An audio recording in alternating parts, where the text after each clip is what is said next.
cool. Relax. For the podcast listeners, welcome to Aeternal. We're really excited to have you back on. Once again, we are live from wherever the frick we're each located at. We're remote. That's where we're at.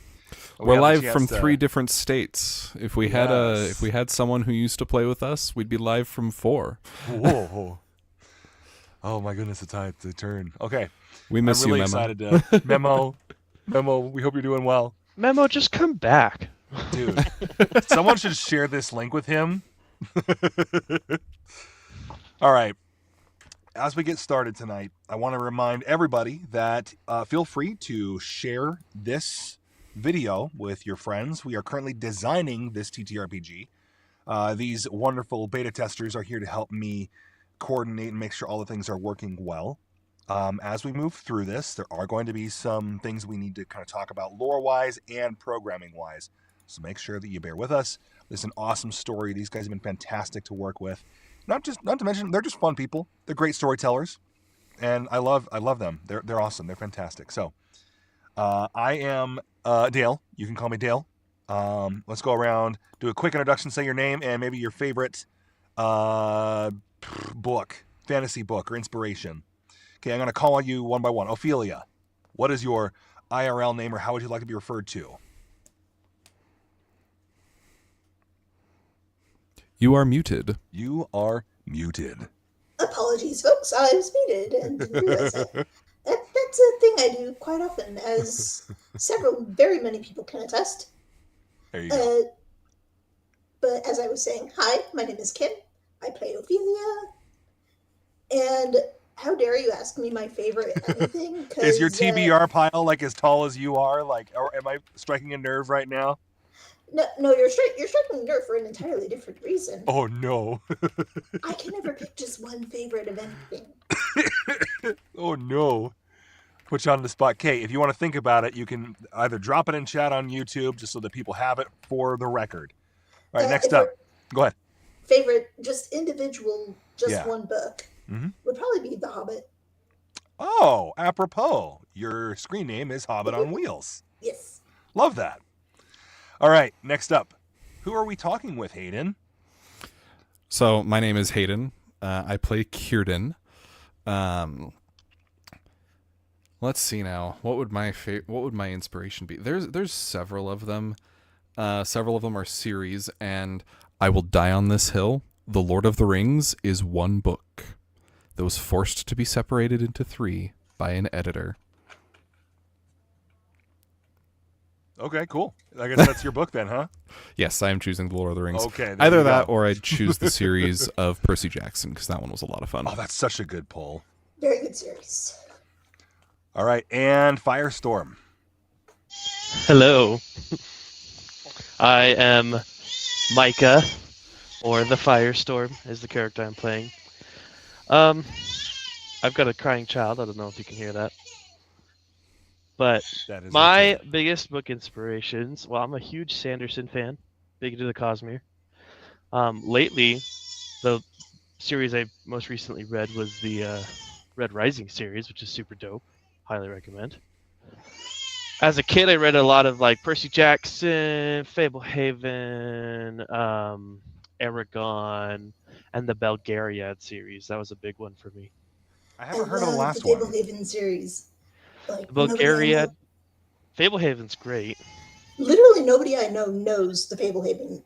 Really? No, I'm literally reading my son Fablehaven right now. My wife loved it. I've never read it, and my son, they started reading it together, and they were like, "Dad, I want you to read it because you do voices." Okay. So funnily enough, I've never read Fablehaven. I know about it. I know general storylines with it. And that actually has everything to do with the fact that when I was in like 6th grade, Brandon Mull visited my middle school and signed some people's books and just was an all-around cool guy. I'm jealous. That's cool. Okay.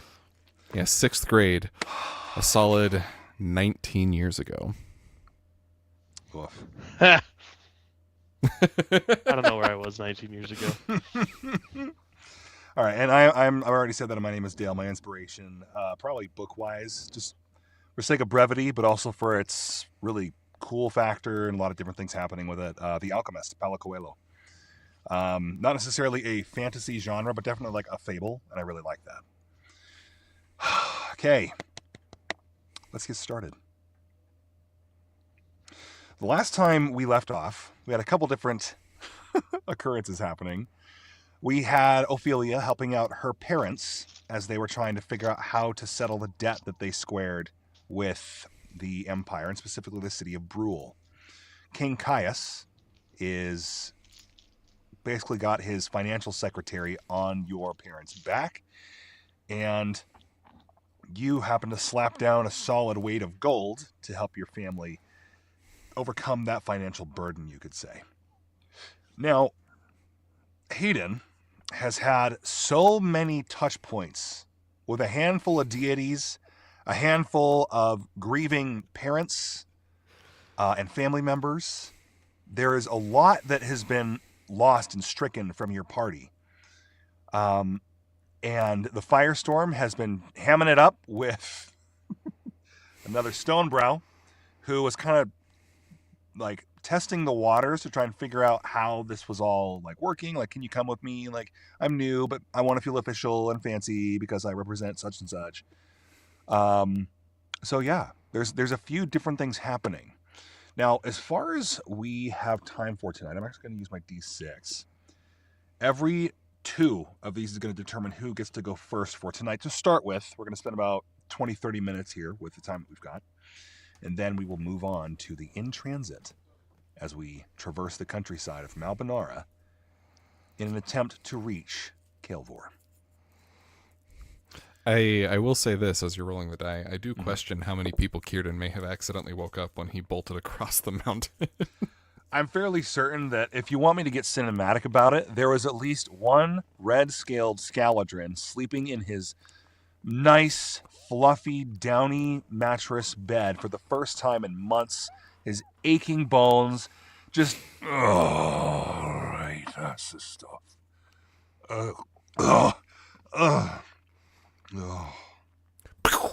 Boom! And guys just going crazy. Excuse me. But yeah, at least one person was woken up in the midst of a very nice sleep. Now, stay hydrated, kids. As the day rises, 1 to 2 is Ophelia, 3 to 4 is Kirdan, 5 and 6 is Micah, and I rolled a 2. Sidebar: we are already past the morning because we didn't stay the night. We are in midday already. All right, so we are at midday. Ophelia, where do we find you? You probably find me back at the house. What? Had we already finished up in the monastery with Nicholas? I believe you guys had left there and were at least just touching base. If you want to continue, like, meeting with him and making sure he's doing good before you leave, that's fine. Probably should do that, actually. Yeah, that's great. I'm thinking about it. No. Details I'm remembering. We left off at the Three Sisters Lakes because Ophelia. No, wait. We did the lakes first before going to the monastery. You planted it. Could have sworn we did that after the monastery. No, because the minute I explained the idea. No, Hazel, you switched it. Yep, you wanted to go back. Me out of there. Wanted to go there that's immediately. Right. Yep, that's okay. Right. So lake first, then we get to the monastery with Nicholas. And I believe Hazel is going with us for the duration, is she not? Or is she just hanging out here? How do we want to play that out? I know we can get into that, but keep that in mind, Haydn. I want to see how we can play that out. Yeah, I'll keep that in mind. Okay.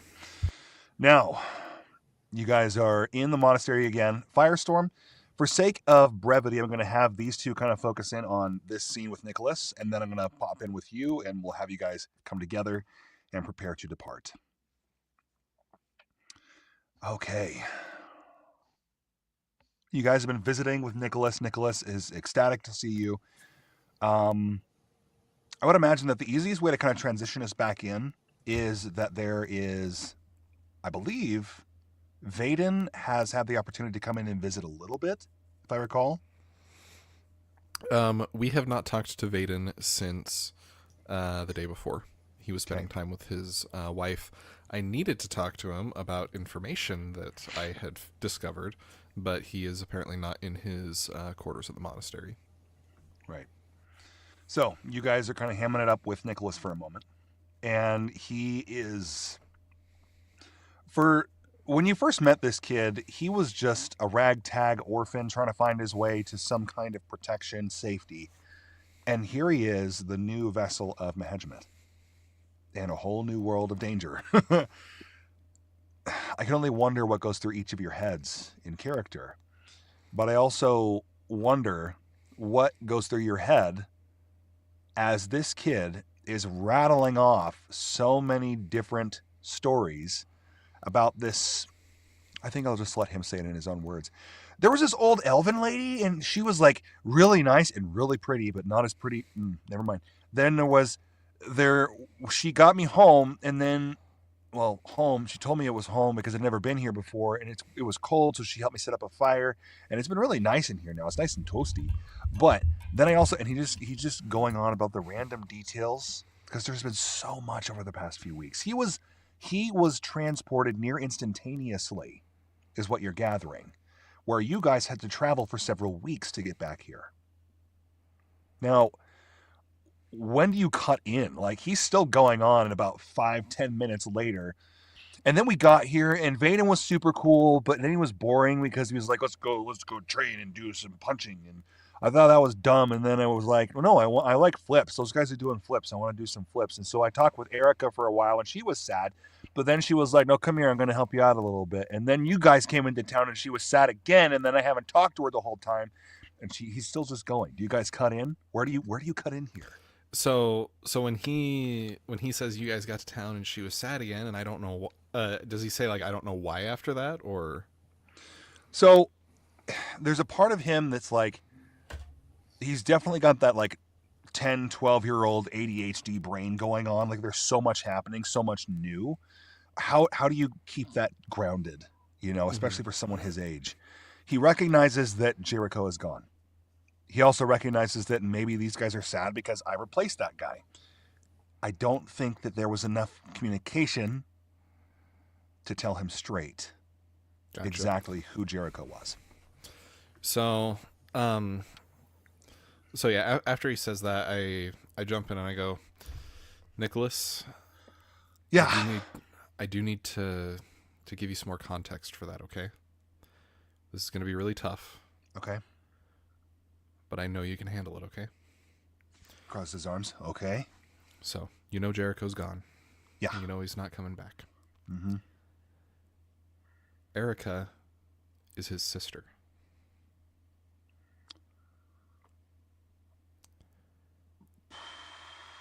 Okay. And given that she is also in the school of Mehedjammet, that means he was her vessel as well. But I'm going to tell you right now, she's not sad that she lost Jericho as the vessel of Mehedjammet. She's sad she lost her brother. He gets kind of quiet. I mean, I lost my mom and dad. And you don't find someone new for that. You don't find someone new for whoever is taken, but... Right. You don't find someone new, but you do find people that you can be around. Because being alone in that is never good. I don't want him to be alone. I know what that was like, and I had you guys. But these guys are here, and Erica and her dad and her mom, they lost a vessel, and they lost a brother and a son, and I'm not going to replace that. But I know what it feels like to lose people. And maybe that's why Mehedjammet picked me. Maybe. And maybe that means that even though you're not going to replace him, at least not as a son and a brother, and you're not going to replace him as a vessel, because you're going to be the vessel that Mahedjamit needs you to be as you are, not Jericho 2.0, right? Mm-hmm. But that does also mean that you're in a unique position, even though you're so young. You can help them through this. And they'll probably help you through yours too, because it wasn't too long ago that you lost your parents, right? Mm-hmm. Yeah, it was like 3 months ago. Right. But I'm good. It's different for everybody. And I'm... As he says that and he's like kind of stuttering, Kirdan will just grab him and pull him into a hug. I'll just say, it's okay. It's okay. Yeah, Ophelia will join the hug. Because she was like half a second away from doing that before Kirdan did. I'm just a little bigger. The two of you embrace this kid, this 10-year-old, 12-year-old, and you slowly feel, each of you feels a hand come up to your back and it's kind of clench your tunic, your jacket, your cloak in his fist. And he just stays there for a minute or two before he pulls away. And in typical young man fashion, who's learned to be scrappy but not necessarily emotionally coherent. Okay. Okay. I gotta go. And without another word, he's gonna step out the hall and turn to the right. He's not running. He just announces, I am leaving, and he goes. And go ahead and roll me depending on what information you want, I will let you roll senses to kind of watch and see where he's going, smarts to analyze where he's going, or awareness to see if there's an emotional layer here you're not quite seeing. I'm going to go for aware. Okay. You only need to beat a 6. I got an 8. I'm also going to go for aware. I rolled an 8, so it's an 11 total. And 11's a good roll. All right. We are friends now. So you both went for aware. The emotion that you're feeling is not just no small degree of embarrassment and comfort, especially comfort. Like, he's very happy that you guys have done this for him. But you can sense that there's an empathy. The feeling that drives a person when they realize, I have something to do, and it needs to be done right now. So he has done the only thing he knows how, and is going to provide that kindness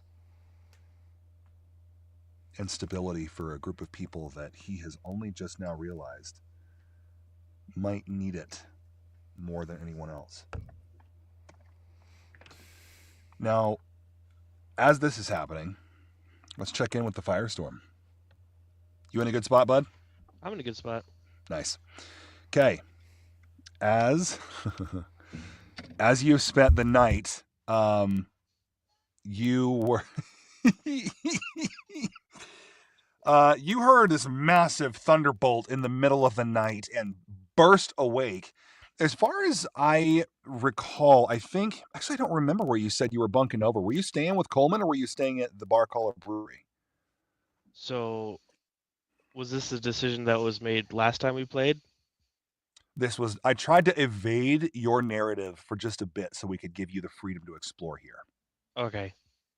I don't know. I'm wherever Coleman is. Okay, he's at home. So you crashed on his couch and you own that couch. Let's go. That's me. All right. That's me for So real. you might have stirred. In fact, go ahead and roll me.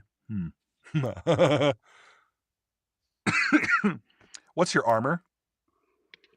Go ahead and check it. Everyone bust out your character sheets. Just make sure you got this down. And then give me a brawn roll. I will let you flavor this. Armor. Because you are... I don't remember. I don't know if I have my armor down any. Do you mean like hardy? So hardy is synonymous with your armor. So if you have your hardy down, then that's what you would use. If you have that on your page, then great. I don't know if we ever established how much armor Shoot. Firestorm has. Okay, you and I will visit about that. But For now, I know treat he's it got as more 2. than me because I got 0. Treat it as 2. 2. Haydn has 0. You've got 2. Okay. In this game, hardy or armor is referring to your character's ability to protect himself and to either dodge incoming damage or just tank it altogether. You flavor it as you like, depending on what your stats are. If you're higher in brawn, it could be more like tanking the hit. If you're higher in grace, you evade it. But you kind of also get to flavor it with your rolls in defense of an incoming attack, which is what is happening. I rolled a 9. So, if you want to stay asleep, you can just burn through your armors, and you just endure the entire night in a restful sleep with nary even a snort once the thunder crack happens in the middle of the night.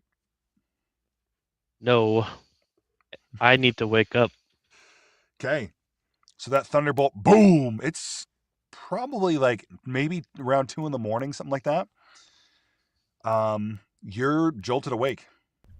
Echoes at a level of about like 10 decibels across the valley. Mm-hmm. I go, what in the blazes? You hear Coleman kind of cursing in the next room before you hear a resounding. Man's got sleep apnea and no CPAP. Okay. I look outside the window. Is it raining? It's I believe it's overcast. Okay, I'm going outside. Okay. It's brisk mountain air as the season is getting closer to winter. There are no lights in any of the shops or buildings or homes nearby. The monastery is dark. And really the only thing that you have to have for light would be the fire you conjure. I'm gonna try and push out magically, mentally, see if I can like feel anything. Okay. Go ahead and roll me awareness. Which I believe is a 3. Okay. We're rolling d10s now, right? Yes, you are. That's a 9. Nice. Niner. India Golf Niner. Sorry, that's an Incredibles reference. And it is quite an incredible reference at that. There we go. All right. You feel on the wind. You know what it feels like to have your deities speak to you. True. So you know and feel like it's the same feeling in the spiritual as knowing that one of your friends is talking to someone else in the next room and the walls are kind of thin. However that sounds to you, however that manifests, it's more of a feeling. And that's all that you really get. You can feel the conversation happening in the direction of the Three Sisters Lakes, just up the hill. You would have to pass the monastery, go past the Barkhollow Brewery across the road, and in between them is a path that leads up to the lakes. Okay. So, I guess I don't know. To be more specific, given that the lightning strike has already happened, you'd feel that there was a conversation there, but it has subsided. You're right.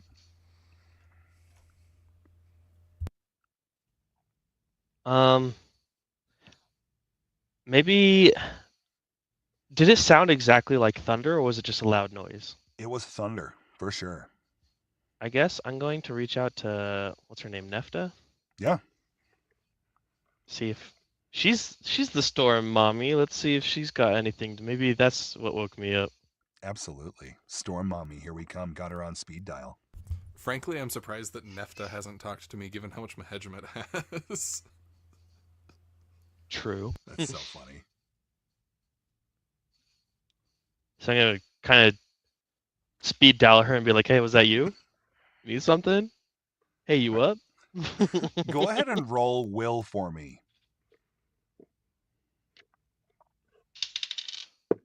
That's a 10. Sorry, 9. 9 total? pretty sure. Was my Okay. will 5 or 4? It was a 9. Okay. You offer up that thought. Hey, Nefta, you up? There's not a response that comes to you. Feels like the thunder already hit and it's long gone.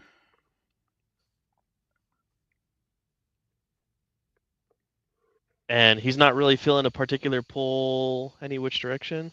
I'd say that the pull that you feel might be, with that roll, I can actually give you 2. Because at this point in the night, Ophelia is asleep in her room and she is experiencing a dream. You would be able to sense that that is happening, even if you can't articulate that it is a dreamscape, vision, whatever she might be experiencing. You know something deeply spiritual is happening in the direction of the Barkhollow Brewery. You also know and can sense that something deeply spiritual happened up at the Three Sisters Lakes. And in fact, you might even feel, I believe that lightning bolt was coming back into town, or was it leaving the Three Sisters Lakes? Was it leaving the inn, or was it leaving the Three Sisters Lakes? It was leaving the lakes. Got it. Because Akiren just, like, ported me to the lake. And I'm like, oh, right. Cool, we're doing this. Let's say this then. Kirdan, would you be willing to retcon a small conversation into your immediate return home? Or at least a scene. Like I run into the Firestorm? Hmm? Yeah, I'm cool with that. Cool. You are exhausted, my friend. And I think that we mentioned with all the stuff that you've been able to witness, you finally encounter a living, mortal, familiar face at 2 a.m. in the Firestorm. Yep, I'm just like walking back to the brewery, and then I see the light. I'm just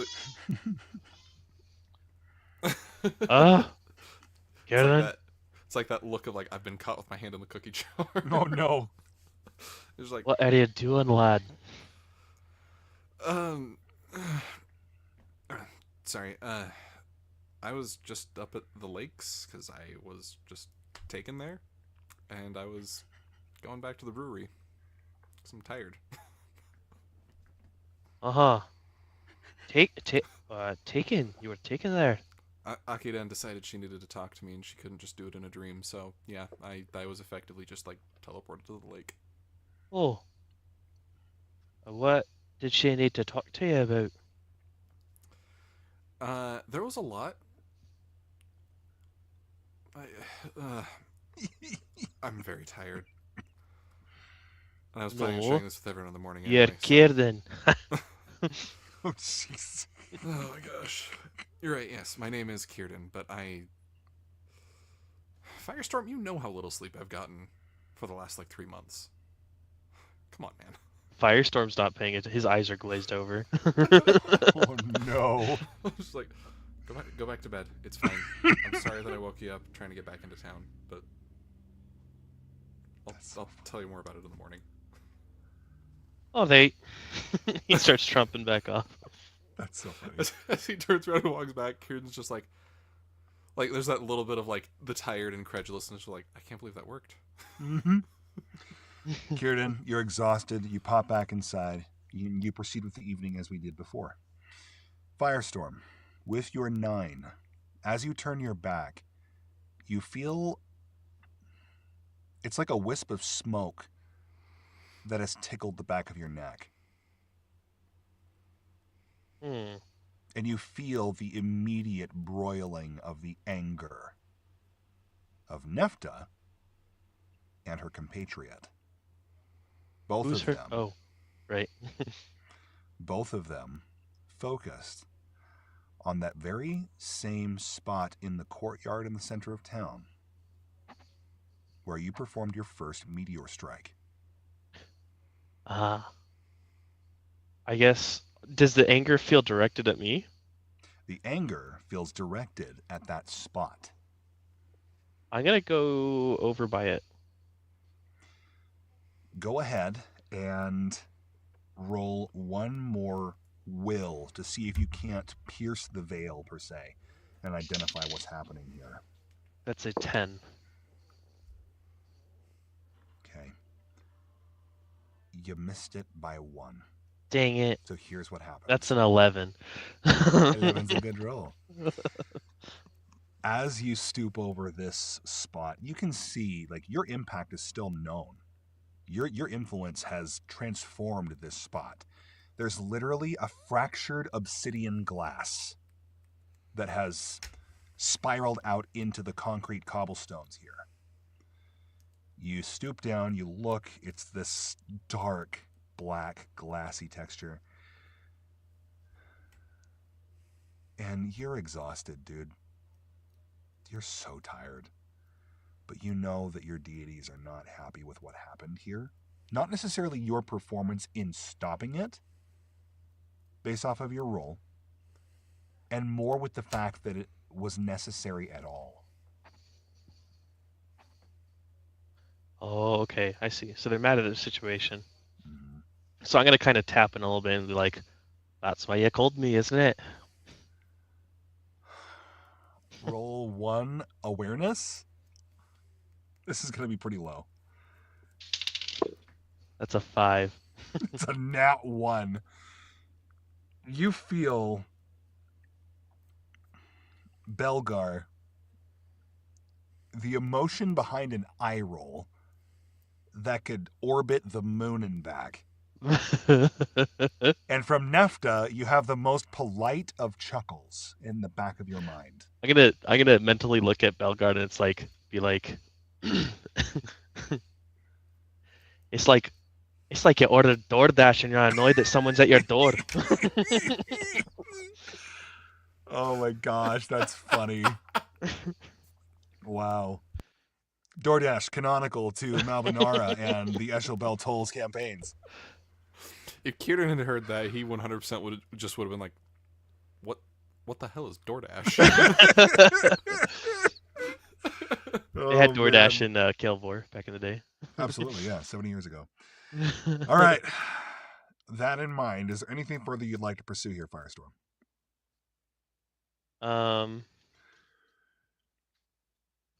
The bed. No, the couch, I guess. It's a couch. Dude, you Superman onto that couch, bro. From across the room, you Superman into that couch. You make it screech across the floor, and from the other room, and it's like 5 times the size I am because it's built for Coleman. Exactly. All right, the next morning, everyone but Firestorm has awakened. True. Firestorm, I imagine, migrates his way over to the inn where you would encounter this other Stonebrow. What was his name again? What was this guy's name again? I don't freaking remember. Nickel? Nickel, that's right. And Nickel is already... There's something... Go ahead and roll me senses for me. Let's pick this guy out of a crowd. That's a 5. Nice. You look across the room, and you see this Stonebrow with the most, like 3 fingers at most, are touching each of the utensils as he's using a knife and fork to carefully eat his bacon. Who uses a knife and fork for bacon? This prissy little... Anyway, my bias is coming out. Anyway, yeah. You see him from across the room doing that. You also spot, in a little more lively spirits, Ophelia's parents. And you get the vibe that they might have had something happen that helped them forget the burden that they're under as far as providing for the Barkhollow brewery. And Kirdan, remind me where we found you, Kirdan. So when everyone was first in the brewery, I was still asleep upstairs because Hazel got woken up by frick, Ophelia, what's your ancestor's name? Bartholomew. Oh, Bartholomew. yeah. Hazel got woken up by Bartholomew because he's like, "Hey, wake up your man. We need to talk." Yep. Because he couldn't get me awake.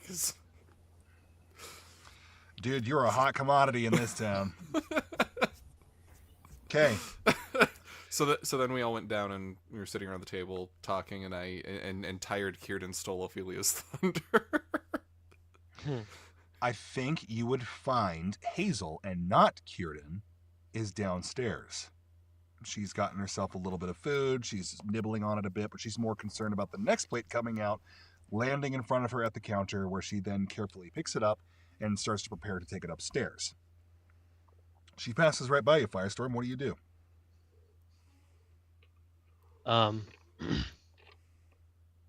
He's gonna put a hand on her shoulder and be like, "How you doing, lass?" Oh, morning. I'm doing pretty good. It was a long night. Weird dreams and all that. Yeah, weird dreams. What about for you? You sleep okay? Yeah, I slept great. By the way, Nickel, what kind of prissy little pebble uses a fork to eat bacon? Prissy little pebble. From across the room, this dwarf with his 3-finger prongs is just... And there's definitely like, what's wrong with how I'm holding my stuff? He's gonna imitate. He's gonna mimic or Oh mime. no! He's gonna mime throwing the fork away and then picking up bacon and gnawing on it ferociously. This dwarf, go ahead and roll me will. I want to see if he's able to outwill you. Oh shit! I dropped my dice. What does it say? What does it say? What does it say? That's What's in the box? He got a 7 total. So, you do this, and he's like the most disgusted face on a Stonebrow is this man right now, this young man. Eventually, I imagine you might shrug it off, or you might say something in return, but... No, I'm gonna flip him off in the Dwarven way.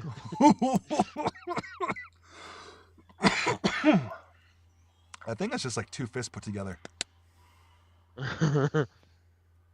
Like hard head, like you smash your head into a rock and it does nothing. Yeah. Sounds good. Great. Canonical. That's how a dwarf flips someone off. All right. Now, at this point, Ophelia, you've just... Of course you know that the freaking Firestorm is awake. How do you respond to this guy? Respond to Firestorm being awake. Yeah, how do you respond, if at all? See, I'm trying to think where I would even be at this point. Because you specified that my parents are out there, but... Oh, yeah. So, I would imagine that you spent no small amount of time hanging out at the tree. Following that and following the interaction, you might have just enjoyed that atmosphere because it's been so long since you've had that opportunity. You're still pondering the dream, of course. And maybe you might be concerned about like sharing that, but I think that after getting back to bed, you probably just woke up. Maybe the Firestorm woke you up by shouting down this random nickel guy, but... No, because distinctly the way that things went down after the dream, I tore out of my room and went down to the tree, and that's kind of what spurred the summoning of Hazel and all that. Was that after dawn? That was in the morning, yeah? Yeah. Okay. Yes. Okay. I would imagine you could migrate. A couple options for you. You could come into the kitchen where this other scene is taking place. You could go back to bed. You could stop into the distillery itself, just to kind of check on things there, the barrels and all of that. What do you think? Actually... Or option D is also available that I haven't said that you know, but I don't. I probably would spend a bit more time at the tree just for a little bit before I come back up through the kitchen, and that's probably about the time that I hear Firestorm. Yep, he's awake. This also actually might... Would this be after we've already done everything that we've done, and we're just like back resting a little bit? Okay. I think so, yeah. Okay. I'm just trying to clarify timelines because I'm like, wait a second. Yeah, me too. Right. It's been a hot minute since we've had the 4 of us at the table. Shoot, dude. All right. All that in mind. Go ahead. Poke my head out in the door that separates the kitchen from the front of the house. Good to see you're up and about. And Firestorm, this little friggin' mossfoot's just poked her head out at you and been sarcastic, been a good morning. What do you think? How do you respond?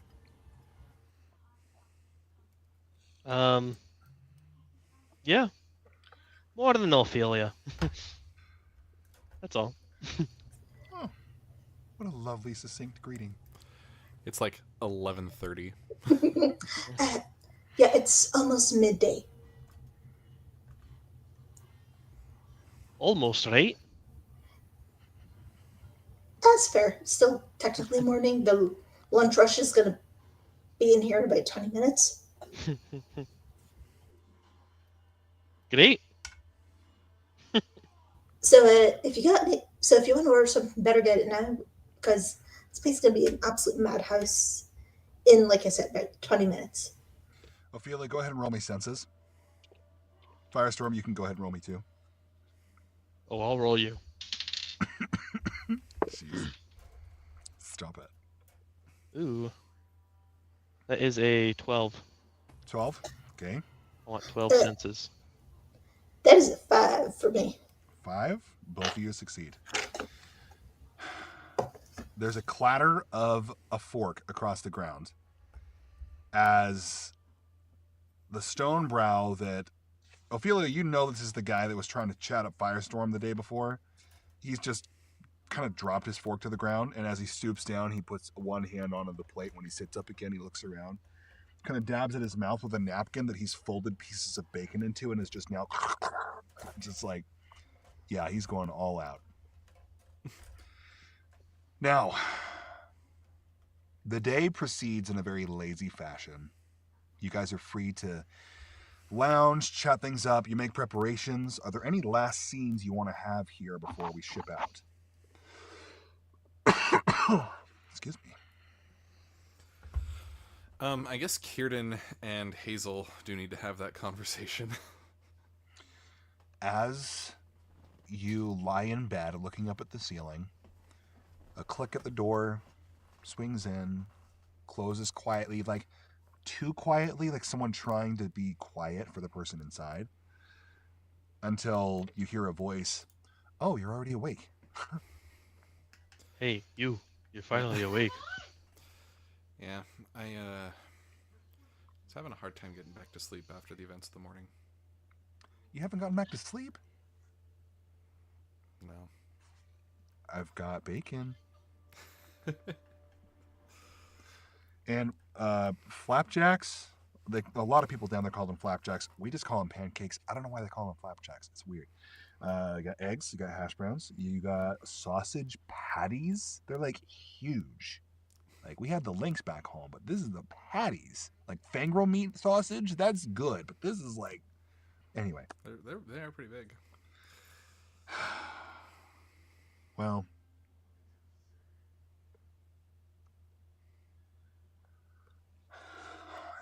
you've got something on your mind, and I know you do, because you're not talking. And you're certainly not stuffing your face either. He's in the room, right? Yeah. Like we're upstairs. We're in our own room right now. Oh, okay. So he'll sit up, then he'll stand up, as I'm sure she's put the dish on the table in the room. Oh yeah. Bedside table. She's stepped off to the side towards the wall, arms crossed, kind of giving you that appraising look. He'll walk over and he'll pull her a little close and just say, just because of the nature of what's going on in the world right now, I am going to have to leave again. Uh-huh. I know you already knew this was coming. It's happening today. Yep. I need to ask you if you want to come with me or if you want to stay here, because I don't know what to do about that. I want to keep you safe, and I don't know the best way to do that right now. Okay. So if I understand correctly, you know it's dangerous, and yet you want me to come, but you don't want me to come because it's dangerous.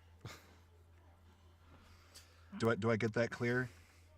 I don't want to intentionally put you in danger, but I question if danger won't come here, right? I don't know if the safest place for you right now is next to me all the time, or if it's in a place that I know there's other people that can be there for you too. Come here. And she like grabs the like front of your gi and pulls you around the bed to the window, puts the back of your head in her hand and pushes you towards the window. You see that out there? And she taps the glass with her other hand. That's a monastery. I'm not going to I'm not, Kirdan, I'm not going to spend months at a time not seeing you.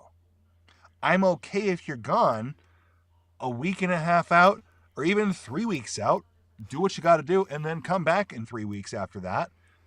That means I only need to wait for about 2 months. That's okay. If I was still in the Aemarys Cove, it'd be much worse. So I'm going to stay here because I'm sure as the hells not going to go back there just to wait to hear word that you got sliced through by some ice giant or got barbecued by a flame dragon or some other disgusting death. Or maybe you did something so cool that you just didn't happen to tell me about, and I happen to be the last one to hear because it's the Aemarys Cove, and everyone seems to figure things out before I do. So, if I may, my dear, my love, my sweetest Breeze, I need you to understand, I'm going to ask for work around here, and if it's not possible here, I'm going to find somewhere else here. I'm going to turn their building upside down and turn it into the best darn whatever it is that you ever done seen. And who knows, maybe I'll get some self-defense classes at the monastery. Do we have ourselves an accord? She puts her hand out to you like she wants a handshake. He avoids it and, again, pulls her close to him and just straight up kisses her. There's a moment in certain relationships when a bluster of energy and passion and frustration all boils to the front, and it makes you so tense. But being with the person that you love melts you and dissolves that wall. As you both pull away, you let it happen. It's a very nice kiss. You pull away. He'll just, as she like comes back to herself for a second, he'll just go, "Deal." Oh, deal. Yeah. Yes. Okay. All right. I'm going next door. I need a workout. And she's like, it's like I took all of the wind out of her sails. Yep. As she leaves, she she's keeps not mad about it. No, she takes your hand, pulls you around the bed, shoves you down to sitting, and then grabs the plate, puts it into your hands, points at it, and says, "You eat." And then she turns and leaves the room. Oh, sorry. Ophelia and the Firestorm are awake. They're downstairs. They probably want to talk to you. So, okay. Take what time you want here and then get down there. Yeah, I'll be down. Love you.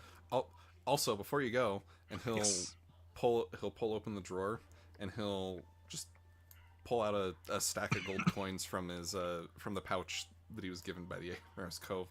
Just go, okay. I'm going to leave this with you. It's like 20 coins. Okay. Is that so I can stay here and just pay my way, or? That's part of it, but it's also because it's so much easier to get started in a new place when you already have something.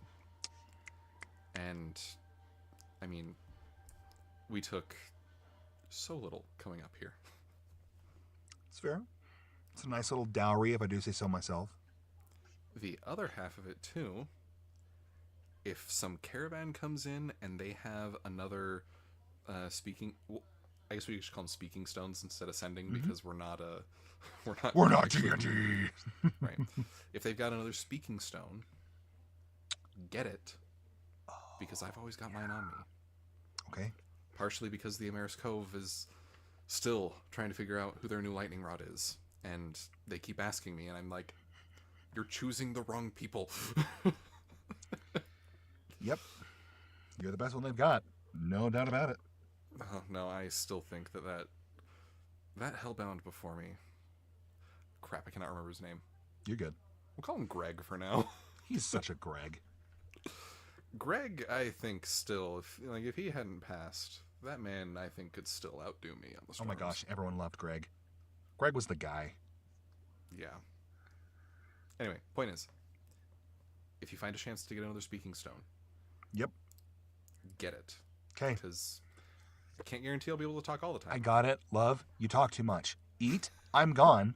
Bye. Love you. Gives you a kiss on the cheek, and then jets. Back downstairs. And Kirdan will just kind of laugh to himself, and then he'll start digging in. Yeah.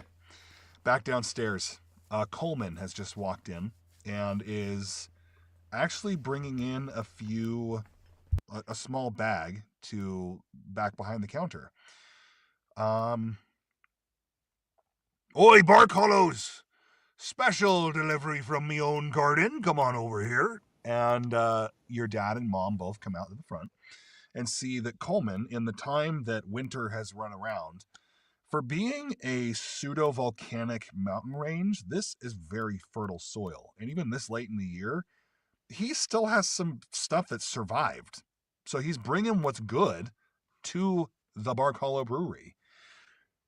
And so far, these are like tubers. These are like your potatoes. These are turnips, but they're like very hearty breeds of these plants. And so the mountain cold doesn't affect them as much. They immediately just scoop them up, thank him profusely, and then, "Oi, would you like to come back and help us out a little bit with your own personal touch with the spices and making sure they taste just right?" "Oh, you don't even have to ask. Just tell me which way to go, lass." And he jumps back there, throws himself in. It's about this time that I would imagine that either Kirdan is coming down the stairs or Firestorm and Ophelia are kind of wrapping up last-minute preparation. If you guys are packing for the journey, you might have already gotten some food stores and packed them away. Excuse me. This is also the time for you guys, even if you don't want to roleplay, this is the time for you to strategically pick NPCs that you want with you for the trip. Now, for option's sake, I'm going to give you guys each a pick of one NPC to start. And if you all come up with another NPC on top of that you like, oh, we have to have this person, then we can make it 4. Is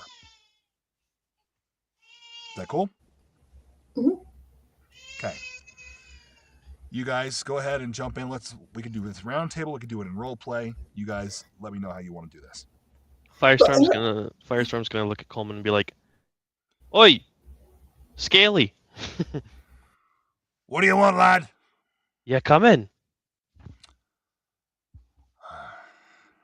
Not this time. Not this time, lad. And he'll pull you in. He'll come back from around the counter and wrap an arm around your shoulders and pull you to the side for a quiet little confab. He'll basically tell you that not only is he kind of shaken up by the passing of Jericho, what he might not have mentioned to the others, he tells you. He is extremely nervous to travel and adventure, not just because of his age, but because of his lineage. He recognizes that you have encountered a plague that targets Scaladrin, a plague that was everywhere, virulent in the Aemarys Cove. Now, this is in full understanding of your power to cure those things, but he still wants to stay. So, lad, I don't want you to feel like I'm abandoning you, but there comes a time in a man's life when he realizes it's just the world's a lot bigger than you were prepared to let on. And sometimes you realize just how small you are in that big, big world. I'm not small. He's sniffling. I don't know if sniffles go through on that mic, but he's sniffling. Oh, chin up, lad. And he gives you a fat slap on the back. Firestorm goes flying. Just anime through the air. Love it. All right, so Coleman is off the table. As far you could convince him, push a little bit, but it would take some pretty good rolls.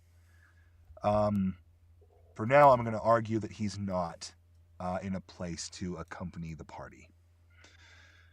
You do have others that you could see around town. You have the Jericho clan. You could tap any number of them. You also have Alkali, who's on the wind. And as far as I understand, I think Quill might also be in town. I was gonna vote for Quill. Okay. Ruckus is also an option from the house or from the school. From the school of Delavar. There's actually Latin names for each of the schools. I have to share them with you shortly. But my vote is Ruckus. You want Ruckus? Okay. I love that guy.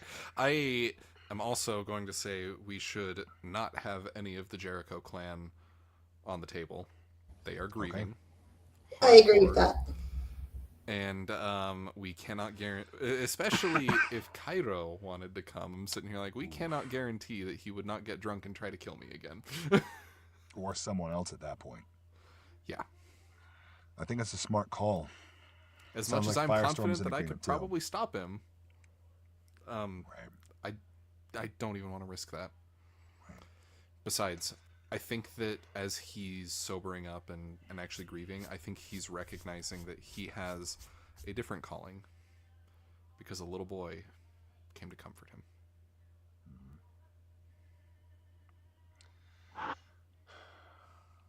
So we have Ruckus, we have Quill.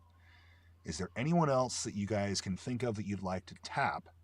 Or even Aemarys someone back in the Aemarys Cove, or anyone from your previous adventures? We can make it happen, it just would take time. We need to get to Kelvor, so if there was anyone, like Kirdan speaking with people back in the Aemarys Cove, he's just like, hey, just keep the Cove safe. I know I've got a bunch of stuff that I need to do.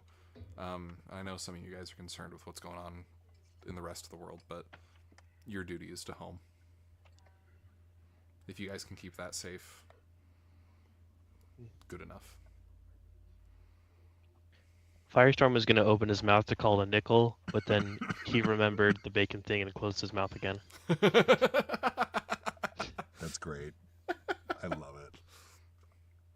We have 2 NPCs confirmed.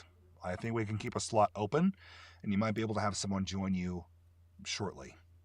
That said, Quill is able to touch base with you all, and she shares that she and Alkali have kind of been working together. With Alkali being from the School of Stoicism, she is doing what she can to kind of prepare for the departure of her vessel. And as she's doing that, there's little subtext there that you can roll to see if you learn more. You would have to beat a 7. In what? I would say awareness. Or smarts. Well, I got an 11. 11's a good roll.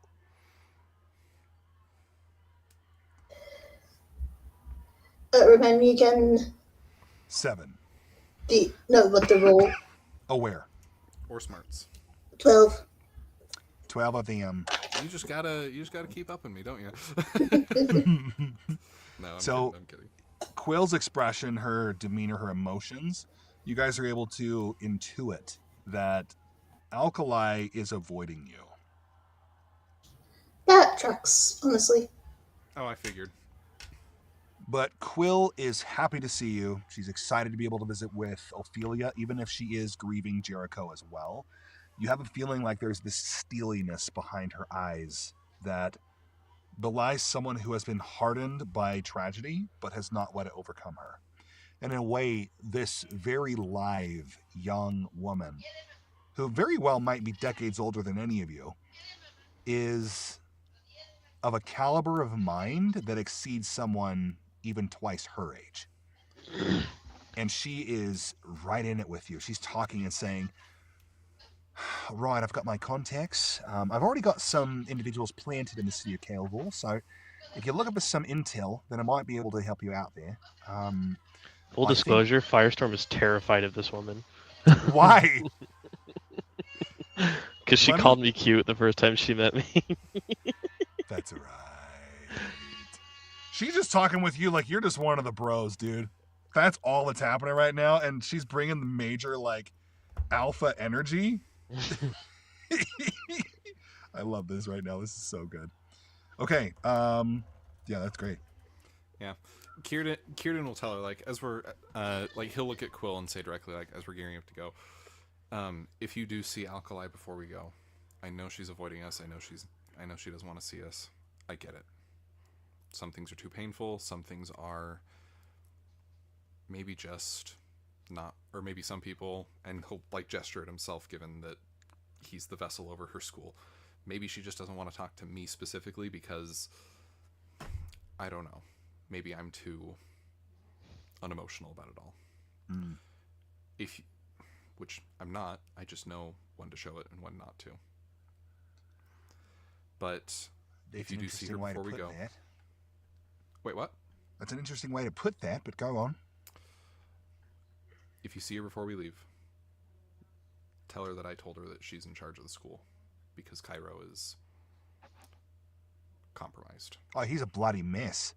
Yeah, but and I know she knows that, but she is in better control of herself currently than he is. She's in charge.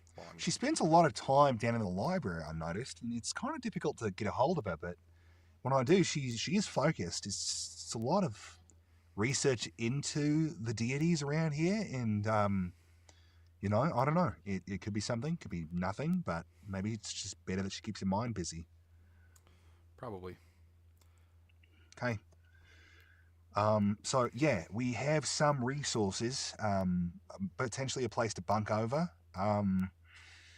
maybe some food. I know Firestorm, you might like some of that. Would you like some, how would you like some of your own homegrown cave pig bacon?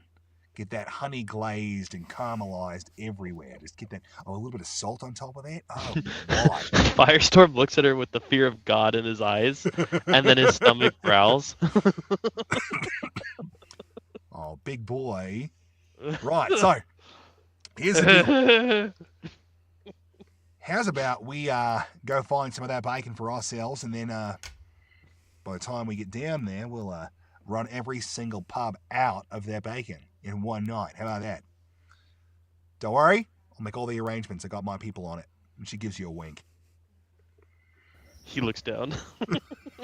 I've heard of pub crawls, but not for bacon. Usually pub crawls involve drinking. And Kirdan's sitting here just like, I thought I had connections. Meanwhile, Firestorm over here looking like a chibi version of himself doing this. Notice me, senpai, notice me. I don't... Excuse me. What race is she? Elven. Eldran. That's what I thought she was. I forgot. Yep. She may not be Galadriel, but this is a straight-up Gimli moment, okay? All right. Absolute Gimli moment. Yes. Now, Canon, hashtag Gimli moments. We have one more guy to snag before we hit the road, and then I'd like to at least introduce you to the city of Calevor. Now, you have just a few more minutes before the next caravan leaves for the western coast, and that's where you're heading. In fact, you might even wind up passing through Brule. But one person that you have not seen during this time has been Ruckus. He was there to help support a grieving Cairo, but you haven't seen him since. And do you mean Vaden? No, I think you're right. You still haven't seen. We still need to grab Ruckus and yes. bring him in. You still haven't seen Ruckus, as far as I can recall. But Vaden specifically, we haven't seen him since the incident with Cairo. Correct. So, lo and behold, you enter the monastery again just to see if you might catch a glimpse, be able to visit and see who else might be here. Lo and behold, you do actually spot Vaden and Ruckus sparring. And they're critiquing each other.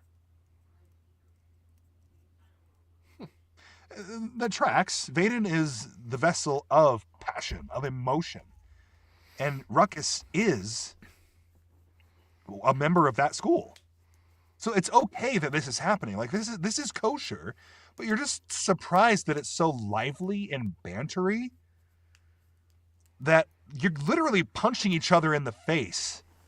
There's a lot of energy and freaking, dude, like, the testosterone has clearly gone to everyone's heads here, because the guys around the edge of the monastery block are like, yeah, yeah.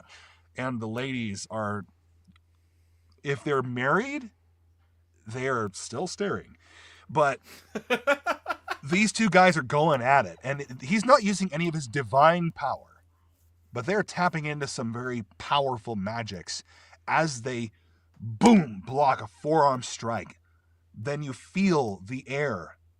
No, you feel the ground ripple as there's a shin strike, a kick that comes up towards Vaden's head, which he snatches out of the air with one hand and flips him over his own shoulder, to which Ruckus literally turns over in a superhero landing with one leg out.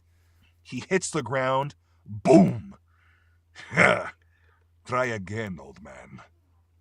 And to which Vaden will simply, he will strike out, lunge out with one of his fists. It stops 1 millimeter from Ruckus's jaw.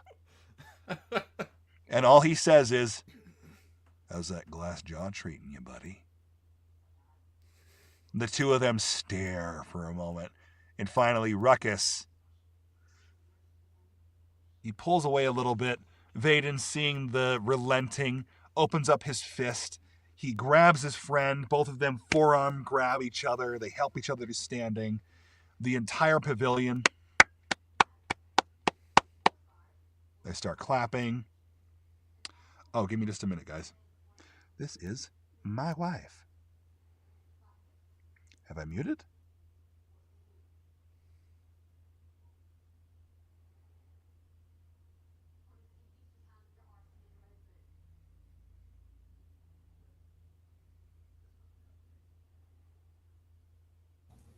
We'll be back after a word from our sponsors. What sponsors? Trigger Happy Dice.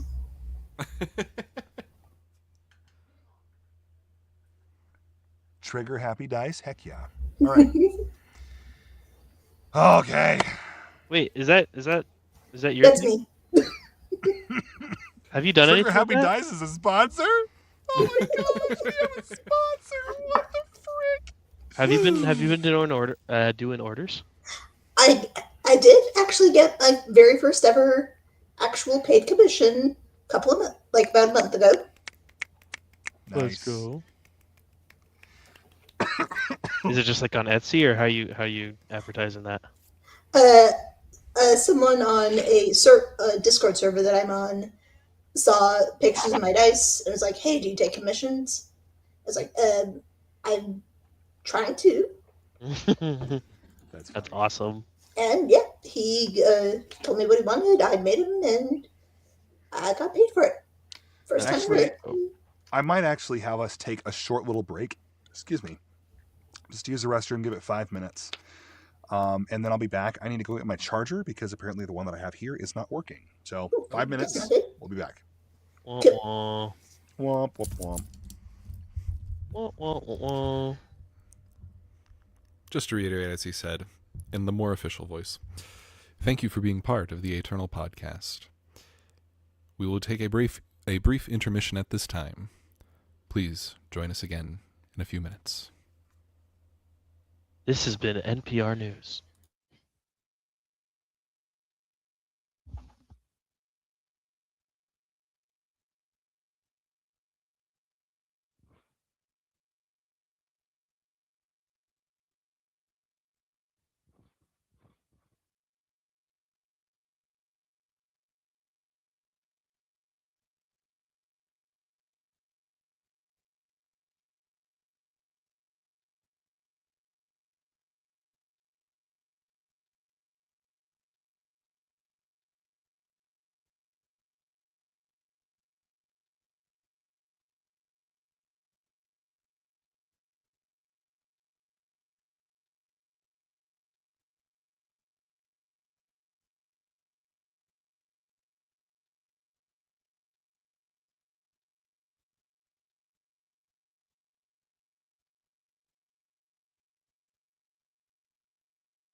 All right. Well, while we have the rest of our crew on their break, I'm not going to really call them back in for a moment. But Why not? if you're here, you're here. No, that's not true. I've had the opportunity to sit on this particular engine for 2 years. I'm a solo developer. But these guys have been helping me in that same time period. And True. in different lengths and spans, different manners. Micah has been one of my statistics guys, trying to help me hone how different mechanics work in the numbers end.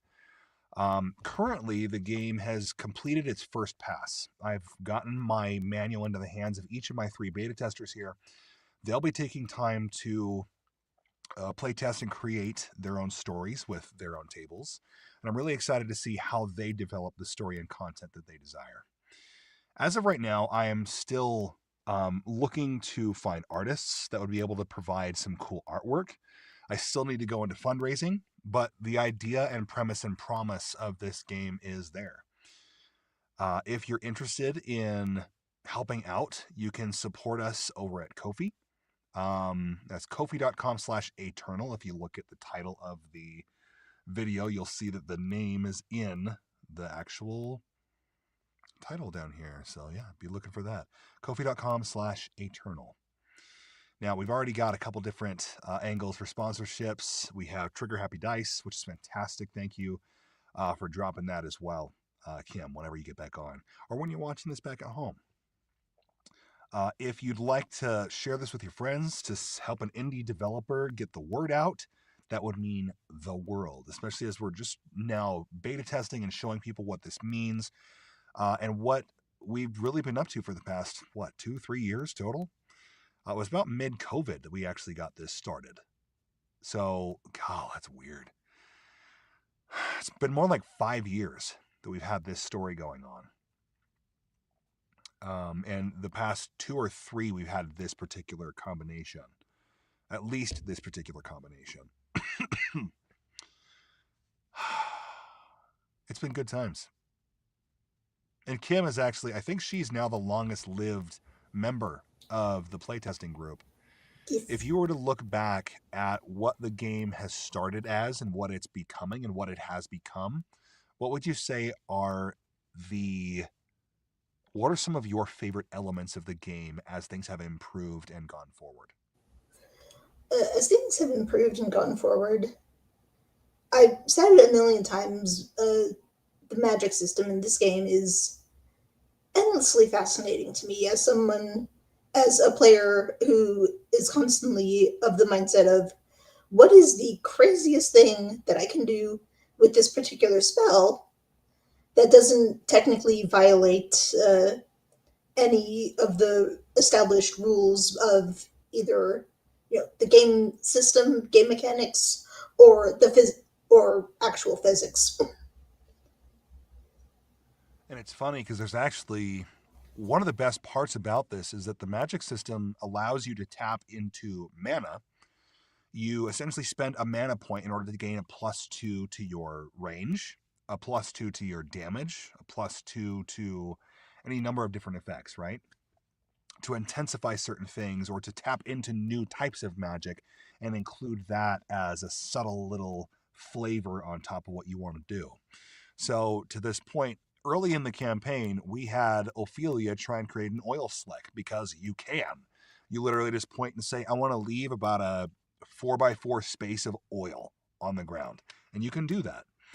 You could also say, by tapping into specific kinds of magic, like the field magics or the temporal magics, you could, with enough power and enough mana pushed into a spell, you could create a time stop or something similar from a D&D campaign, or even stuff from other TTRPGs that we really don't have the jargon for in this engine. And you don't need the jargon because you develop your spells in a way that's relevant to you.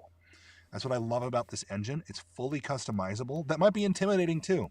There are some very nice things about having elucidated rules and costs, but all we really wanted to do with this engine is to help you tell stories. We give you a very basic framework that's really very dense if you really want to dig into the magic end. If you really want to look at the strategy and ease of access, the easiest type of character you could play would be melee first, then range, and then aether, which is magic or casters. So be aware of that, be watching, and I'm super excited for you to explore this game on your own as we're able to kind of put more information out there. But for now, we hope you'll stick around and enjoy the game as we play through it together. All right. Is everyone here ready to go? No. Got it. Take another 5 minutes, buddy. All right, Schnookums, you go ahead and take whatever time you need. I mean, I'm ready, but I don't know if Micah is. Micah's I'm here. Dead. Okay. Oh, never mind. He's And dead. I'm also dead, but I'm he's here. also dead. Got it. Okay. But literally the the Evantress. I'm ready. I'm ready. Me personally. Yeah. All right. Hey, Let's hold do on. this. You're good. You're good. Now, you guys have already settled on the people. You've already met up with Ruckus. You've just witnessed this major clash between the two, this sparring. And, excuse me, you're able to kind of catch him off the side, and Ruckus is kind of waving and gesturing to different people, shaking hands, and there's a little bit of... You don't know if it's wariness, if it's just curiosity, but he's constantly like looking over the crowd. He's a big dude, so he can do that. He's a Mundani, he's a human, but he's glancing over the heads of most everyone here while he's still talking to individuals and saying, "Oh, it was no problem. Vaden is a talented warrior, but there are times that I think that he might be ready to let me take on the role of the vessel ship." No, I'm just kidding. It's not my role. I don't want that. But... And he'll like go into this tirade of how great of a warrior Vaden is and just hyping him up, but then also saying, I could take him on. I could do that. Well, while he's doing that, Kirdan, as much as he does want to talk to Ruckus directly and be like, hey, do you want to come? He's actually going to circle around and talk to Vaden first and ask permission, because I'm asking to take a very prominent member of his school. Yeah, as you've just seen, like most everyone here, regardless of their school, they're watching. Ophelia, go ahead and roll me an awareness or senses roll. And the difficulty is going to be a little bit higher. You're actually dealing with a scene difficulty level modifier of about +3 because of the people, because of the jostling, because of the energy here. But let's see if you can parse this. Oh, you only have to beat a 7.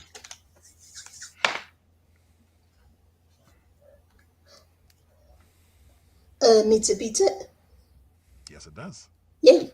So you barely sense through the crowd a set of jade eyes and cropped gemstone green verdant hair peering in through the crowd from a distance. She makes eye contact with you. There's a little bit of a smile there. I give a little bit of a smile back, and then she's gone in the crowd. Kirdan, you approach Vaden. You're able to pull him off to the side as a couple children are now swinging from his arms as he's holding his arms straight out from his own body. But there is 2 children on one side and a larger kid on the other end just swinging. And he's just chill with it. He's just hanging out. Oh, Kirdan, what can I do you for? So,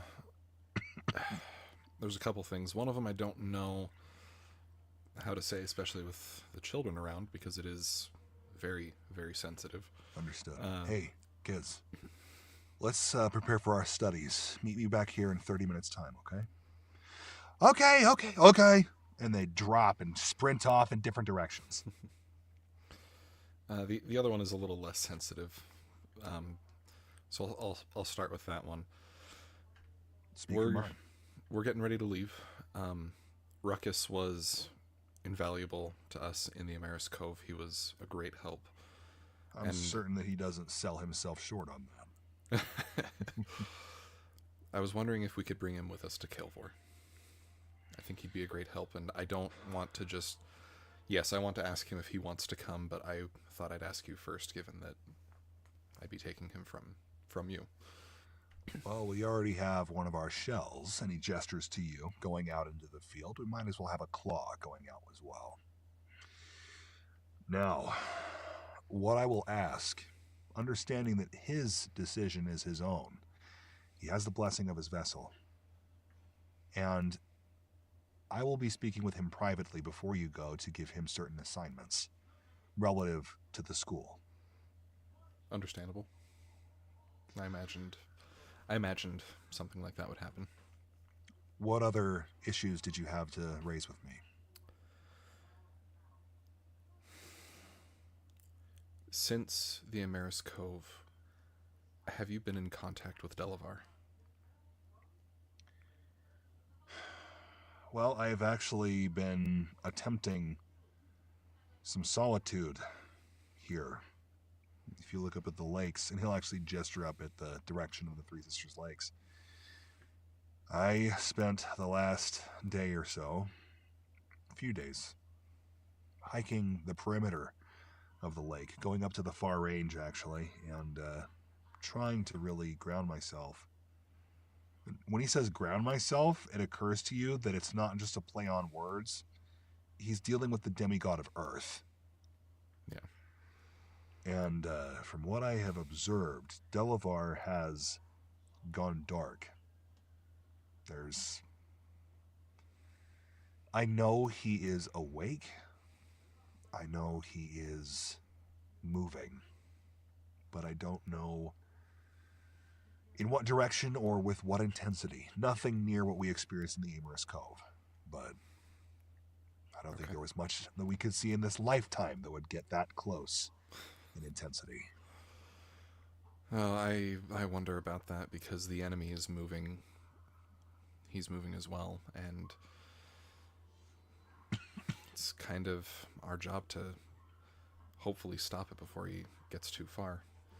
But the reason why I ask if Delavar has been communicating with you is because Akiren and a little bit from Mahedjment too last night took me to the lakes and we had a conversation. They think that Delavar doesn't have another vessel after you. And that's why he was so concerned about getting you back and potentially raising the Aemarys Cove. You are very observant. And he actually kind of cuts you off, which is a little weird. You are very observant.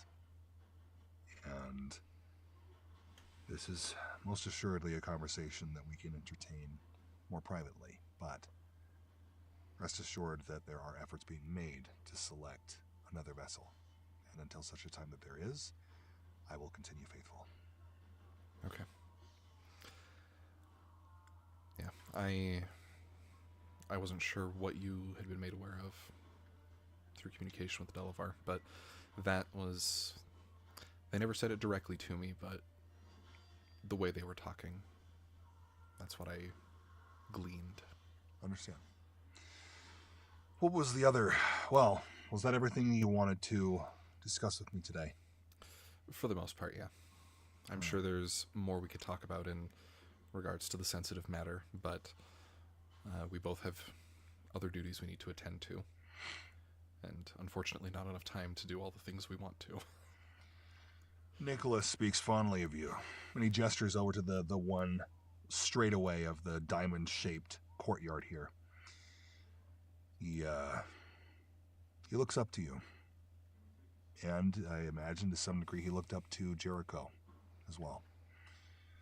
Very much. Unfortunately for the both of us, we both need to be on the lookout for our own replacements. It's a grim thought, but I would encourage you to be close to Akiren as much as I seek to be close to Delavar.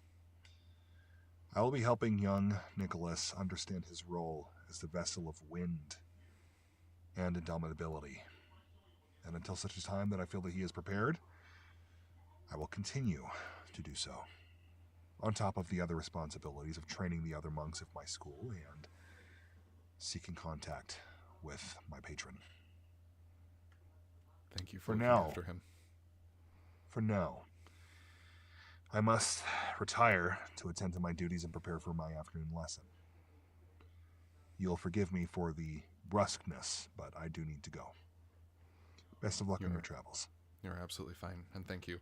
And he'll proffer his hand, either for the full clasp or just the handshake, either way. Oh, full clasp, bro. You guys are vessels. There's actually, the minute your hands touch and he slams his hand into yours, like it's this massive testosterone fest. It's like really like, some are like, oh, that's kind of cringe. But then other words are like, yeah. You actually feel a divine energy snap into focus when you grasp his arm. And you understand very quickly that this has more to do with the fact that you're both vessels. But he lets you go, gives you a sharp nod, and will then walk off with both of his hands clasped behind his back as he saunters across the way. The rest of the monks are kind of dispersing, and you recognize that there's actually not a heavy presence of Mahajimit monks. No scales around here. Hardly any. But I mean, they tend to be the spies and the agents that go out into the world, so... There's only one last thing to do before you guys depart for Kilvor, and that's to recruit Ruckus. Yeah. How does that happen? So I'll actually ask if let me say, Firestorm, would you have approached Ruckus at this point, or would you be watching up from afar? Firestorm is not familiar with Ruckus, and he probably does not interact with him at all. You would have brushed shoulders while you were fighting together. But that's really the only thing that you would be known of each other is just fighting and food. True. Ophelia was going to make her way through the crowd that is around Ruckus. Yeah. And just kind of pop up from somewhere amidst the crowd. Hey, big man, you up for another adventure? Oh, little cottonseed, you are back! Actually, I need to step out to let my wife in the house. 2 seconds. Oh. You let her freeze. No. I guess while he's doing that, I'll just sit here and be like, hey, for all the people watching the live or watching this after the fact, either way, it doesn't matter to me. I build Gundams. You can probably see from all the Gundams in the background. This is what I'm working on. It's cool. Gundams are so cool. I mean, they're giant robots. What's not to like? True. Giant robots with cool weapons. And, okay, I'm back. And cool stuff. Thank you for your patience. All right. So, little cottonseed. Hey, step away. This is a hero of the Aemarys Cove. Yes, little one. How may I help you? We got some business up in Kilvor, and we're looking for people to come with. Are you up for another adventure? Is it the talking business, or is it the, Oh, sorry, all of this makes me very bored. Is it the talking, or is it the, tough business? Don't know yet. Will there be tough business? Given our track record, very likely. I can work with these. And he'll give you, like, he's such a big dude, he can't really rest his hand on your shoulder, so he just gives you a nice pat on the head. It feels more like a freaking shovel coming over the top of your head, but, you know, whatever, he's huge. Yes, this feels right. By the gods above, I believe this is the purpose to which I am called. Oh, fantastic, because we're leaving tomorrow. Even better. Kirdan will pop up at that point. I thought we were leaving later today. Are we leaving later today? I thought it was tomorrow. Oh, Haydn! I'm going to be leaving with friends. You're spoken for. You're good. Yeah, I went and talked to him first before talking to you because I didn't want to just steal you from him. He is your vessel after all. If I am being honest, he and I have a rapport. If I was to sneak off, he would think that I am doing something very cool and very essential to our mission. Oh, I'm sure. I'm sure you've known him longer than any of us have, except for maybe Ophelia. But I mean, yeah. No, yes, this is true. This is true. But yeah, like one vessel to another vessel, I want to respect the process. Oh, of course. It's the paperwork. Right, I'm going to go back. There's always paperwork. And he walks towards the barracks and immediately turns around on his heel towards you again. I am packed. Let's go. And he starts walking out of the monastery. He's a freaking monk. He doesn't have anything except for his wits and his fists, and he's okay with that. And his big ol' stones. Yeah, man. For the podcast listeners, they are literal stones that he uses to travel around and fight with. Yeah. Now, I mean, it could be taken both ways, but both are appropriate. Get your minds out of the gutter. Hey. All right. Now you guys are able to depart. This is going to be a multi-week journey, and you guys are going to be emerging at the city of Kilvor. Around any more, like, especially in like the East Coast, wintertime can be dangerous, and like they're feeling it now. And like our prayers and best intentions to that side of the country, like we will do what we can to like support. There is a high likelihood that you will encounter worse and worse conditions when it comes to the wintertime shift, especially at the coast, where humidity goes up and storms get more intense during winter. So be aware of that. I thought Kilvor was in the west. You are correct. Sorry. We came from the east. You did. So you're going further west, going all the way over. You will likely need to pass through Brule in order to keep yourselves from freezing over. But let's see. Let's have each of you roll for one of the weeks you're going to be spending on the road. We're going to be going in that same order. So Ophelia, Haydn, Firestorm. Your rolls will be getting progressively more difficult. Go ahead. Why would we pass through Brule when Brule is more southern than Kilvor? If we're heading as directly west as we can, or do we have to go all the way around the mountains? So Brule is, the way this works, there is a large marshland. The closest populace that you have that would not be really on the way, but like one you could stop over at, is Alpharos, which is the capital of Malbanara. Your track and your path would lead you around that city because it's just kind of out of the way from where you need to go. You would then pass the prairies of the Aemarys, which are a fen. It's a marshland. It's dirty, dank. It's mystical, for any other word. Are you changing the map that you made? Because the map that you've made puts Alpharos on the other side of the prairie. You are of correct. Aemarys from where we are.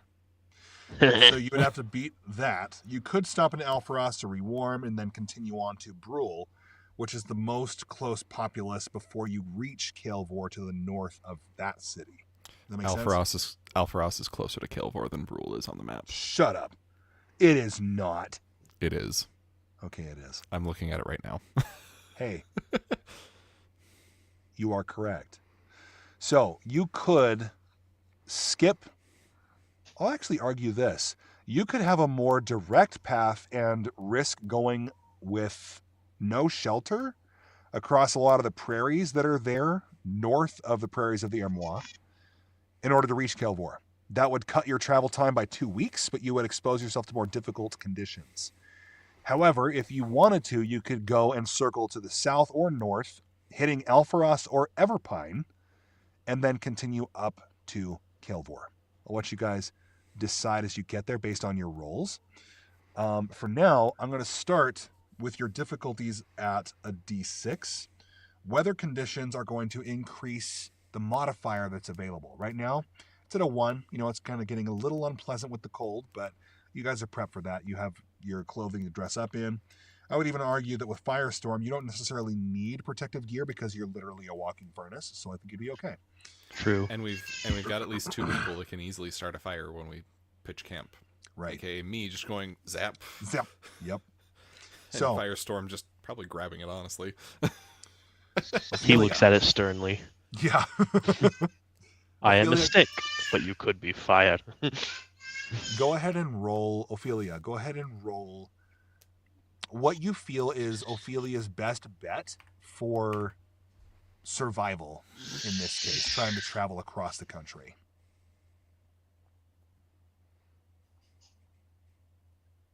Oh, and I need to roll too.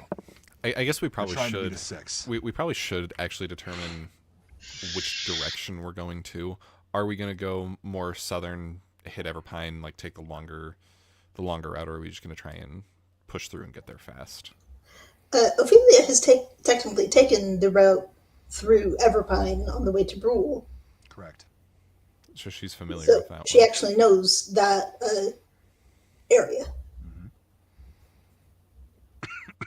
Okay. Yeah, I think Kirdan would be fine with a slightly longer journey just for the sake of familiarity. Okay. So, I think if everyone is in accordance with that... Excuse me. And I'm just rolling my mastery die? Yes. Okay. And I'm going to go aware. You are beating a 6. Okay. Shouldn't be too difficult. I got a 10. Nice. So with these rolls, when you have a contested roll with me as Karma, your host, a critical roll in this game is not necessarily a nat 20. It is any roll that is 3 over the contested roll. So in this case, you got 5 over my roll, which means you were able to successfully navigate maybe an extra week ahead of time. That's a lot because you guys are trying to catch up time if you really push. Now, your first week is done. You have another, I believe, 6 to go. No. Yeah, let's keep it at 6. Now, Kirdan, you're up. The climate is still looking pretty good right now, so we're going to keep it at a D6, modifier of 1.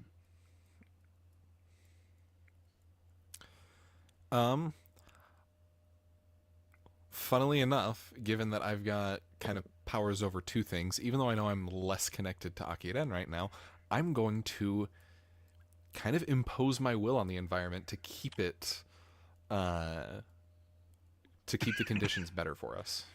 Interesting. I will, depending on how well you do, I will allow you to drop my modifier on my roll. Does that make sense? Okay. You're essentially going to be removing a difficulty factor for you.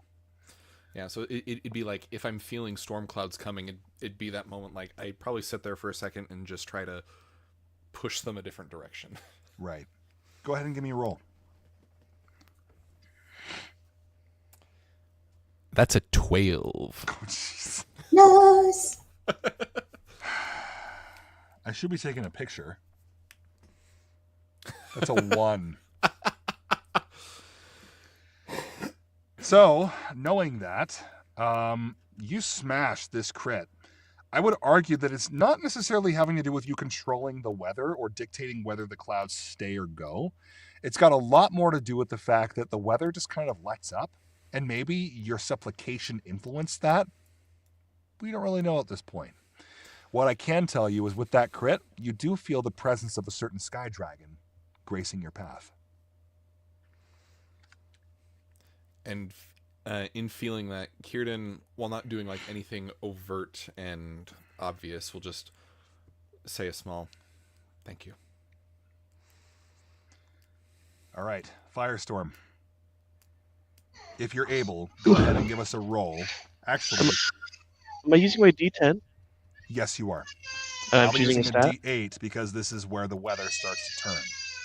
Okay, I'm going to use my will to say, screw you, weather. Oh my gosh, seriously? Did you roll a 1? Well, I did roll a 1. Okay, I'm not even going to bother rolling. I give the weather just a stern add look. Insult to injury, please. Just tell me what you rolled. I rolled a 2. That stern look certainly did something to that natural 1. Like cartoon style, you see the clouds like suddenly gathering, getting darker, and then he gives it a stern look, and then it just poof disappears. Yep. Love it. I love how Ophelia is just like, no, we're gonna navigate our way. We'll be fine. And the two men are just like, no, this is my environment. No touching. All right, back to the top with Ophelia. This is week 4. I would imagine you guys have shaved off another week. So week 4 of travel, which means if you guys keep at this pace, you're probably going to get there within another week or 2. Tops. To Kael'vor or to Everpine? To Kael'vor. You've already crossed Everpine, probably actually with the pass that Firestorm did.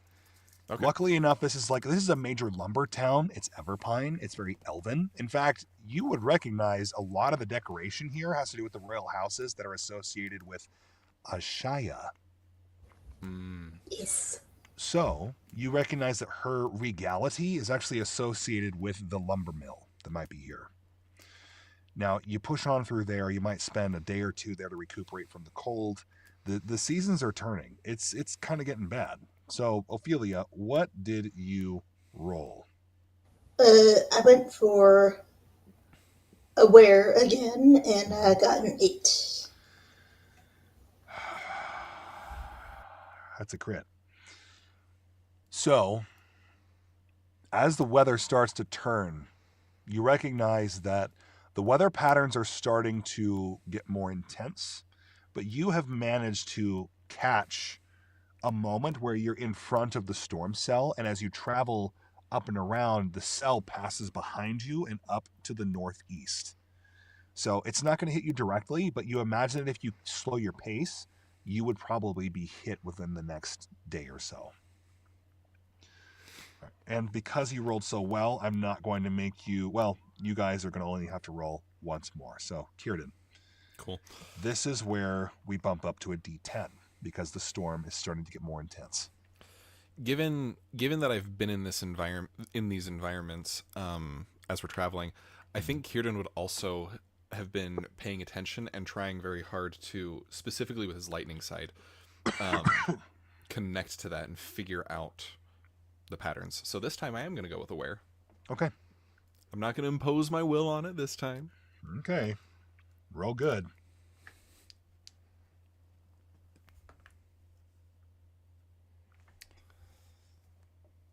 Are you what was taking that? a photo You said? right now?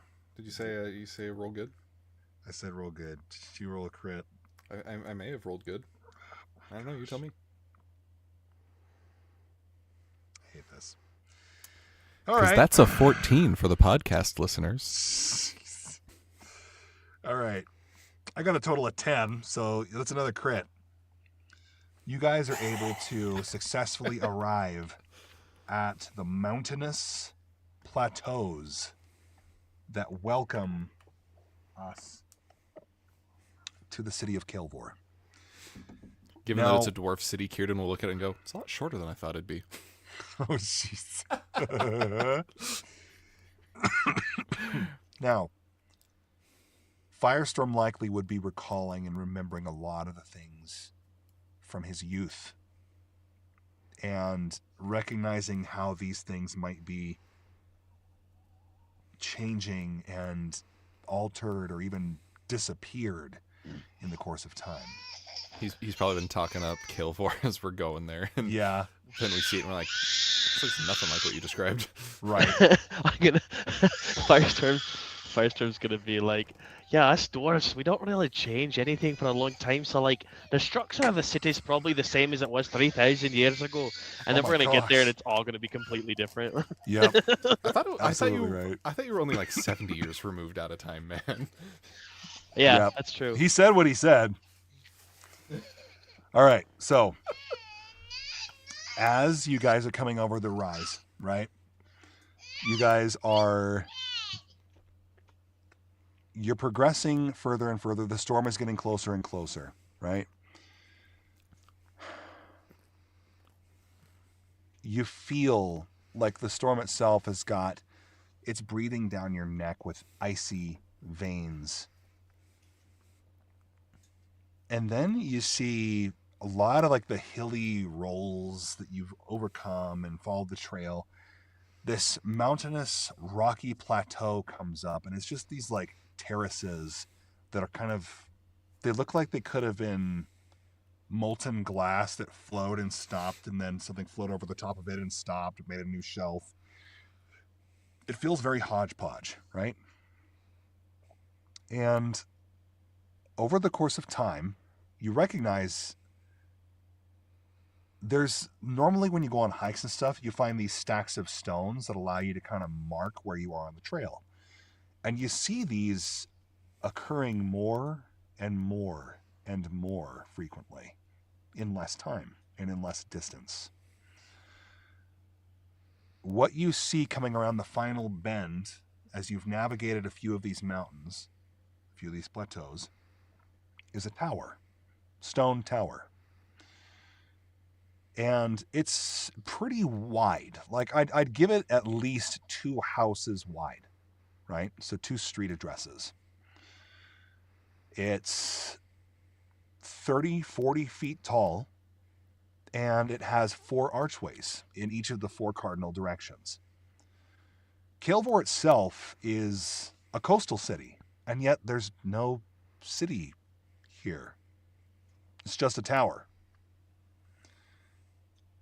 So as Firestorm kind of trounces forward, he's able to go into this tower where there's actually a series of guards that are asking them where they're from and like what they're bringing. And Firestorm would essentially say, like, I don't know, it's like, screw you, or like, hey, we're coming in anyway. Like, I don't know. There's a couple different flavor options we can give for the Firestorm at this point.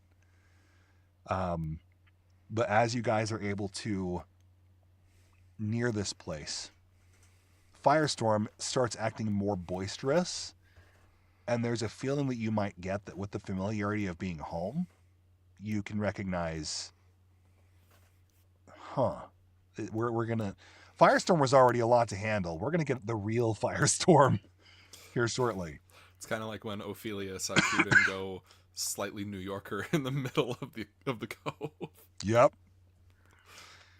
Well, you guys all approach like these. There seems to be like a wooden fenced off area inside this little atrium. It's this atrium, right?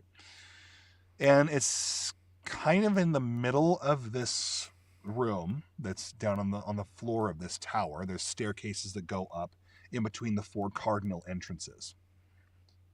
And the guards close off this wooden fence and they say, "Have a good trip." And the ground shudders, and you feel stone on stone grinding as the entire floor beneath you begins to descend into the earth. Now, in years past, Firestorm would recognize this as, oh, this is par for the course. This is how we get up and down. What you don't recognize, Firestorm, is that there's no longer ropes or pulleys or a wooden like platform that you're being lowered down on. It's all just stone. And this stone is levitating. It is not suspended by any sort of physical means. And you feel the magic immediately begin. As soon as that gate closes, you feel the influx of energy. The 3 of you can feel it as you begin to descend. It's not very far, but even as you drop another 20 feet and then land at the reception area, you're able to look down over the city. Picture if you've ever had the chance to go spelunking, if you've ever had the chance to go on a subterranean hike or go through a cave system, if you've ever seen documentaries, if you've ever seen the estanques that a lot of the people might visit when they go to Mexico, these underground lakes, what you're seeing is the remains of an underground lake if it had been drained. And there are different terraces, different levels. From where you're standing, it's as if the city itself fans out and away from you, right? There's different rings that go around and around and around and descend lower into this arch that goes down, down, down, down, down the further out you go. In fact, the darkest part of this cavern is the far side. Everything that gets closer and closer and closer is lit with arcane lighting of orange and yellow and red and green. And in time with this season, there's actually a lot of blue and white light that is, you look out over the expanse of the city, it's like twinkling stars floating and dazzling above. And you can hear the hubbub in the city below. You recognize this might be the public entrance, but there's like shipping entrances elsewhere around the valley above. Because you hear horses and traffic and people crossing and coming and going and shouting and selling and vending. And there's all kinds of things that are just happening all at once. The Aemarys Cove was busy because it was a shipping town. But there's a different kind of busy that you sense when you enter Caelvor, city of Stonebrow. This isn't just busy because you're shipping stuff. This is busy because everyone is trying to get something. It is constant competition for the next step in front of you. There are so many Stonebrow down here. You actually look around, you would be hard pressed to spot another mossfoot, or even especially another wisp. You are looking around and you see that essentially one of the only Mundani here is Ruckus. And certainly the only Eldran that you see is Quill. You are outnumbered. But Firestorm is perfectly at home. He's pointing out different shops that he remembers, and there's, granted, only maybe one or two. He's talked about over a dozen, right? Pointing them out and saying, hey, this is this, and this is where I did this, this is my favorite thing. Some of them have been demolished and removed, and now there is a new building there, or an inn, or a pub. Maybe there's another road that has been introduced there because the city's just been expanding, and there's not a lot of place to go, and a cavern. There's a lot of emotions that you can sense on the guy, but he's not going to show it. He's the Firestorm. Now, in the course of descending, the last thing I want to leave you with, you guys came on a platform. And even up high, you're able to then hike down kind of a switchback that leads you into the central part of town, the square, if you want to call it that. This is a courtyard. And as you see, you watch and you step up these obsidian stone steps carved. Yeah, it's volcanic glass, but the craftsmanship here is incredible. It's beveled just right. It's got even patches of different minerals that give it the snowflake obsidian look to it. It's gorgeous. You step up this flight of stairs. There's 14 of them. You get to the main courtyard and you see another statue carved from obsidian. This is very brittle stuff. This is glass. How are they doing this? The obsidian glass is solid obsidian, not snowflake obsidian with minerals bursting from inside, but just solid black. And it is of a Stonebrow.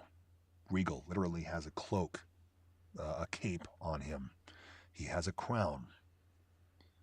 Luxurious woven beard with what you would assume are golden trinkets that hold different braids together at the ends.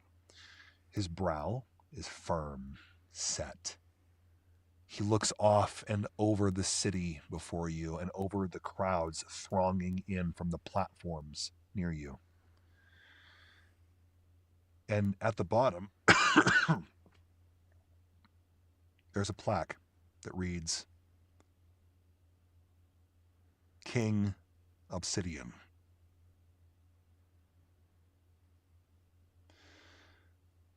And you have the feeling that this individual might have some renown in town. But you also gather that people are leaving flowers and gifts at the pedestal of this particular statue. This is not the attitude that someone would carry if the person were alive. This isn't even a memorial. It's more like a shrine. And with the many Stonebrow men, women, children, families, elderly, that summit these 14 steps, each one is a sacred passage for every Stonebrow that makes their way up here. Which is weird because when you get up there, one of the first things you hear is a Stonebrow screaming at the top of his lungs. You immediately go over and you see him. The man is dressed in sackcloth and ashes, okay? He's got what's essentially like a potato sack of quality of cloth over his shoulders and covering the lower part of his body. You don't know if he's wearing much else other than that. He has no shoes. He's grubby, stinky.